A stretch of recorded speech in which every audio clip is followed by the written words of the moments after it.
Hello everyone, तो आप सभी का हमारे चैनल में फिर से बहुत बहुत स्वागत है। तो दोस्तों, आज मैं आप लोग से कुछ ऐसी चीज़ें शेयर करने वाली हूँ जो गार्डनिंग में बहुत ही काम आने वाली है।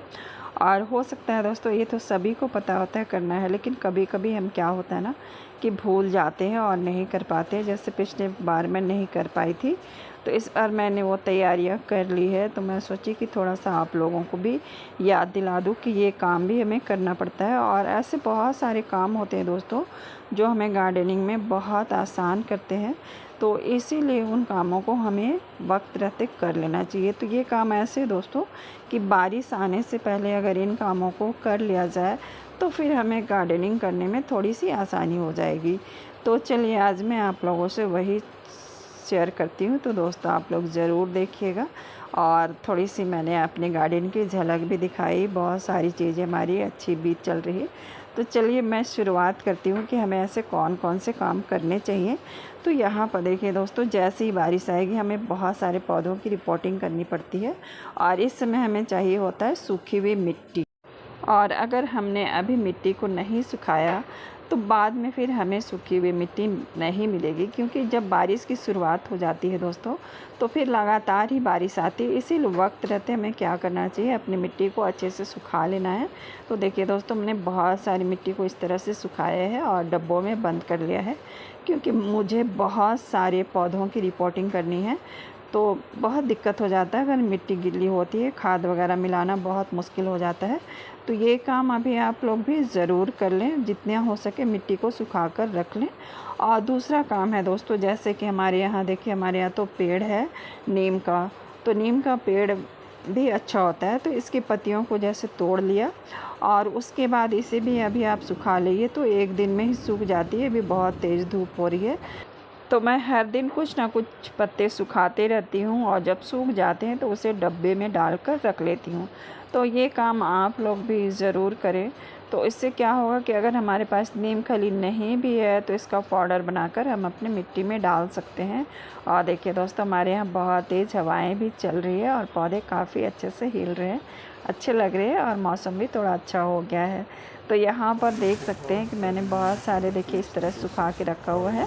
और इसे चाहे तो आप पाउडर बना कर रख लें, या फिर हाथ से भी चूरेंगे तो ये चूर हो जाता है। उसके बाद आप अपनी मिट्टी में मिला सकते हैं, तो ये भी कर सकते हैं। तीसरी चीज़ है दोस्तों, हमारे किचन वेस्ट बहुत सारी चीज़ें निकलती है। तो जैसे ये चाय पत्ती है, तो ये वेस्ट चाय पत्ती है, तो इसे भी आप धोकर अच्छे से सुखा लें। मैंने बहुत सारा सुखाया हुआ है, तो ये भी आपको खाद का काम करता है। और ये है अंडे का छिलका, तो इसको भी आप अच्छे से सुखा के रख लें, गीला बिल्कुल ही ना रखें दोस्तों, नहीं तो कीड़ा पड़ता है। इसीलिए इन छिलकों को अच्छे से सुखा कर रखिए किसी डब्बे में। थोड़ा सा इसका हो सके तो पाउडर बना लीजिए। मैं तो यूं ही इसे क्रश करके डाल देती हूँ, तो ये भी अच्छा ही होता है।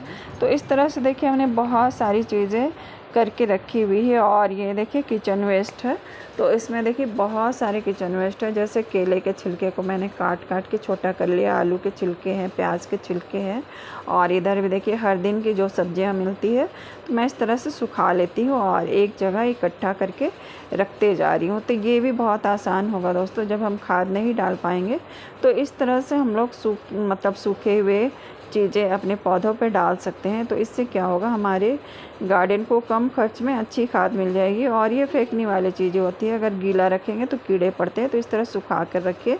और देखिए, हमने डब्बों में भर के रखा हुआ इस तरह से। तो ये मुझे खाद बनाना है, तभी वर्मी कंपोस्ट नहीं लाई हूँ, इसीलिए इसे नहीं कर पाई हूँ। तो इस तरह से आप डब्बों में भर कर इसका खाद भी बना सकते हैं। और एक चीज़ मैं बताऊँ, सूखे हुए किचन वेस्ट हो या पत्ते हो तो वो जल्दी डिकम्पोज होते हैं, तो और बाल्टियाँ भी हल्की हो जाती है, तो बहुत सारा खाद आप एक बाल्टी में बना सकते हैं। तो इसलिए आप सूखे हुए किचन वेस्ट को ज़रूर रखिए।